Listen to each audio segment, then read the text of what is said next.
Bien-aimés, je vous salue. Nous sommes aujourd'hui samedi 5 juin et nous commençons notre série sur la croissance spirituelle ou le chemin vers la maturité. Notre texte de base sera Romains 12, 1 à 2. Mais avant de lire, nous allons prier. Père, merci pour ce temps. Merci pour la grâce. Merci pour la faveur. Merci pour la protection.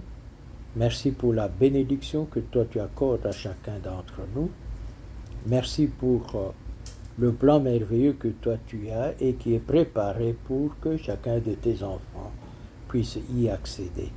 Conduis chacun d'entre nous par ton esprit, au nom de Jésus-Christ. Amen. Nous allons lire Romains 12, 1 à 2. Je vous exhorte donc, frères, par les compassions de Dieu, à offrir vos corps comme un sacrifice vivant, saint, agréable à Dieu, ce qui sera de votre part un culte raisonnable. Ne vous conformez pas au siècle présent, mais soyez transformés par le renouvellement de l'intelligence, afin que vous discerniez quelle est la volonté de Dieu, ce qui est bon, agréable et parfait. Dieu veut que nous puissions atteindre le niveau où nous pouvons discerner sa volonté parfaite pour nous. Cette volonté parfaite de Dieu peut se résumer pour chacun d'entre nous en ce que Dieu veut que nous puissions avoir la vie, que nous puissions avoir la paix, que nous puissions avoir la joie et que nous puissions prospérer à tous égards et faire des choses qui donnent gloire à son saint nom et qui manifestent sa grandeur et sa puissance dans nos vies. Mais pour arriver à ce niveau-là, nous partons d'un niveau tout à fait charnel et nous devons évoluer progressivement. Cela fera partie de tout ce que nous dirons dans les messages suivants. Mais aujourd'hui, je voudrais établir le parallélisme entre deux états. L'apôtre Paul parle de ne pas être conformé au siècle présent. Qu'est-ce que le siècle présent? Quand nous regardons aujourd'hui autour de nous, nous voyons que les hommes, les femmes, chrétiens et non chrétiens, sommes tous engagés dans une course. Certains pour la renommée ou la gloire, d'autres pour le pouvoir ou la puissance, d'autres encore pour la richesse. Et tout cela fait que les hommes sont en train sans cesse d'être préoccupés et ils se rendent ainsi compte jour après jour qu'ils sont engagés dans une course qui n'aura pas de fin jusqu'au jour où ils vont partir de ce monde. En effet, la Bible nous parle d'un homme du nom de Salomon à qui Dieu avait donné la richesse comme à aucun autre homme. Dieu lui avait donné la sagesse comme à aucun autre homme. Dieu lui avait donné la renommée comme à aucun autre homme. Et même dans le domaine du plaisir charnel, il a atteint des niveaux auxquels aucun des hommes de ce jour ou dans du temps ancien n'a pu atteindre. Mais nous nous rendons compte que cet homme, malgré tout ce qu'il a possédé, il avait de l'or en grande quantité, sa chaise était d'or, son couvert à table d'or, et tout ce qu'il utilisait comme ustensile était d'or. Il ne faisait pas cas d'argent. Sa renommée est partie dans tout le monde connu alors, au point que des reines pouvaient quitter l'Afrique pour aller lui rendre visite et être étonnées par sa sagesse. Il a eu comme femme 700 princesses, c'est-à-dire au moins 700 royaumes étaient en relation avec lui, à commencer par celui de la plus grande puissance du temps, l'Égypte. Il était d'une sagesse qui étonnait et qui continue à étonner. Mais nous voyons que malgré toutes ces possessions, malgré toute cette renommée, malgré toute cette grande sagesse, à la fin, cet homme nous donne une conclusion effarante. Il dit « tout est vanité de vanité ».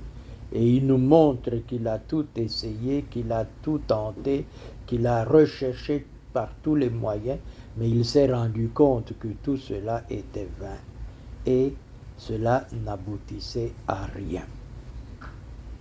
Avez-vous déjà remarqué que chaque année, quand on fait le tableau, les hommes à la tête de la liste des hommes les plus riches changent toujours, mais la course ne s'arrête pas, chacun essaie de courir pour avoir plus. Et cette course est effrénée jusqu'au moment où ces hommes disparaissent. Aucun n'arrive un jour où il peut dire « j'ai assez, je suis satisfait, je peux m'arrêter ». Ceux qui se battent pour le pouvoir courent toute leur vie, sacrifient tous, se sacrifient et sacrifient les autres pour avoir le pouvoir, et quand ils ont le pouvoir, ils sacrifient et se sacrifient pour le garder, et cela continue jusqu'au jour où ils le perdent. Ils vont encore se sacrifier et sacrifier pour le regagner jusqu'au jour où ils vont partir de ce monde. Cette course sera sans fin. Et cela, ce qui fait la préoccupation des hommes et des femmes que nous sommes, même des chrétiens. Et nous voyons que même les chrétiens se laissent séduire, se laissent entraîner, se laissent prendre dans ce jeu. Tout ce dont nous avons besoin, si nous pouvions nous rendre compte que Dieu l'a déjà prévu, l'a déjà préparé pour nous, mais comment peut-il donner ce qu'il y a de bon, ce qu'il y a de meilleur à des personnes qui n'ont pas encore atteint le niveau de pouvoir gérer et non pas être gérés par leur possession, par leur don, par ce que Dieu leur accorde. C'est là le problème. Dieu veut que nous puissions être gestionnaires, que nous puissions être maîtres, que nous puissions être dans la position de contrôle et de dominer, et non pas dans la position d'être contrôlé et dominé par quoi que ce soit. Or, très souvent, nous nous rendons compte que dans notre quête de réalisation, ceux qui arrivent à quelque chose, très vite sont contrôlés par ce qu'ils ont au lieu de pouvoir le contrôler. Donc c'est là le niveau de ce monde, c'est là la situation de ce monde. Dieu veut que nous puissions changer et aller vers un autre état. Quelqu'un dira, mais tant que nous sommes dans ce monde, c'est là ce qui fait la vie. Non, ce n'est pas vrai. Parce que nous avons aussi dans la même Bible l'histoire d'un autre homme du nom de David. Au fait, quand vous regardez aujourd'hui, Tous les Juifs jusqu'à ce jour se reconnaissent en David comme étant leur roi. Ils appellent toute chose qui est bon du nom de David. Mais qu'est-ce que David a eu? En comparaison à Salomon, il n'avait pas le 10e de sa richesse. La renommée de David n'a pas dépassé les quelques pays autour d'Israël. David a été un homme qui s'est battu tous les jours pour pouvoir demeurer dans la présence du Seigneur. Quand nous lisons Psaume 27, David dit ceci: « Je désire une chose que j'aimerais avoir, c'est d'habiter dans la maison de l'Éternel jusqu'à la fin de mes jours, afin de contempler sa beauté et d'y être protégé. » Voilà ce qui faisait le désir de David. En retour, nous voyons que David a eu son lot de ce qui était nécessaire pour vivre dans ce monde. Il a été et il reste encore à ce jour le plus grand roi d'Israël. Il a légué à ce peuple un souvenir qu'aucun autre roi n'a laissé.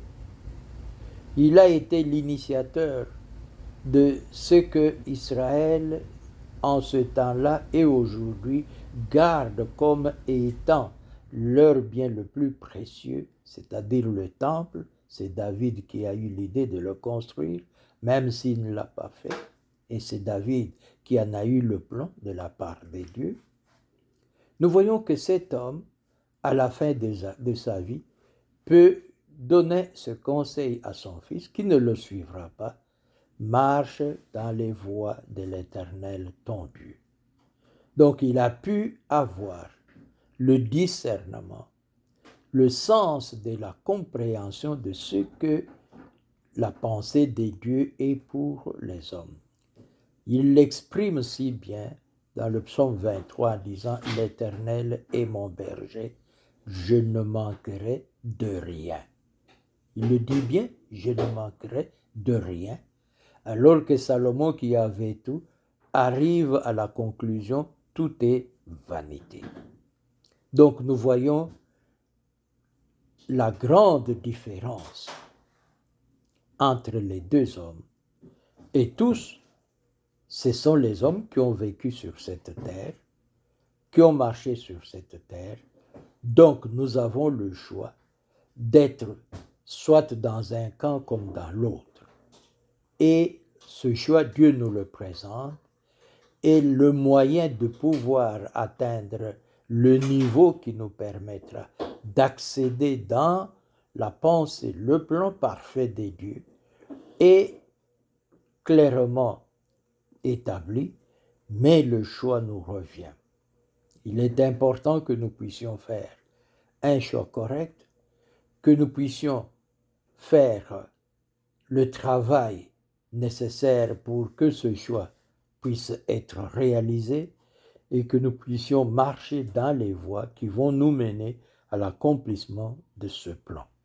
Je répète, le plan de Dieu, c'est que nous ayons la vie, que nous ayons la paix, que nous ayons la joie, que nous ayons la bénédiction et que nous soyons prospères en toutes choses, c'est-à-dire ce que nous faisons, que cela réussisse pour donner gloire à Dieu et aussi pour nous donner ce dont nous avons besoin le plus, un nom. Que Dieu nous bénisse, nous allons prier. Seigneur, nous bénissons ton nom parce que tu as un plan merveilleux pour chacun d'entre nous. Nous voulons que toi tu nous donnes ce discernement dont nous avons besoin, cette compréhension qui ne peut venir que de toi, pour que chacun d'entre nous, dans sa position, puisse trouver la voie à suivre, la voie qui est déjà tracée, la voie qui est Jésus-Christ, afin de marcher vers l'accomplissement des desseins que toi tu as pour chacun de nous. Au nom de Jésus-Christ. Amen.